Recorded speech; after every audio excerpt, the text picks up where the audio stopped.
আপনাদের দেখাবো যে 2 দিনের বৃষ্টিতে আমাদের পুকুর পাড়ের 2 সাইডে পানির কী অবস্থা। তো আপনারা দেখতে পাচ্ছেন যে আমাদের পুকুরের সাইডে যে কবরস্থান আছে সেই কবরস্থানের কানি পর্যন্ত চলে আসছে। অবশ্য আর 2 দিন বৃষ্টি হলেই আমাদের এই পানি আমাদের পুকুরের পাড়ের উপর দিয়ে চলে যাবে। তো এখনও পর্যন্ত হাতখানিক বাকি আছে। আর আপনারা দেখতে পাচ্ছেন যে আমাদের পুকুরের এই সাইডটাতে একটু বেশি পানি। এই পানির ভিতরে অনেক মাছ পাওয়া যাচ্ছে, পুঁটি মাছ, মায়া মাছ, আরও অনেক রকম মাছ পাওয়া যাচ্ছে। চলুন এবার দেখা যাক আমাদের পুকুরের মাছগুলোকে আমরা খেতে দিচ্ছি। এখানে ভাসমান ফিড দিচ্ছি। আমাদের পুকুরে যে সমস্ত মাছ ছিল সকল মাছই আসছে খাওয়ার জন্য।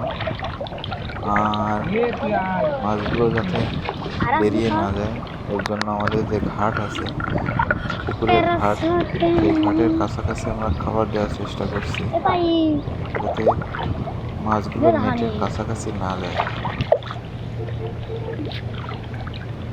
আমরা আমাদের পুকুরে অতিরিক্ত খাবার দিতে পারছি না, কারণ বাইরের পানি আর পুকুরের পানি একই সমান হওয়ার কারণে।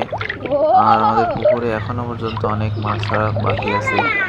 এখন অল্প কিছু মাছ আছে, শুধু পানির জন্য আমরা ভারী মাছ দিতে পারছি না। যত তাড়াতাড়ি পানি কমে যাবে আমরা পুকুরে আরও মাছ দেব।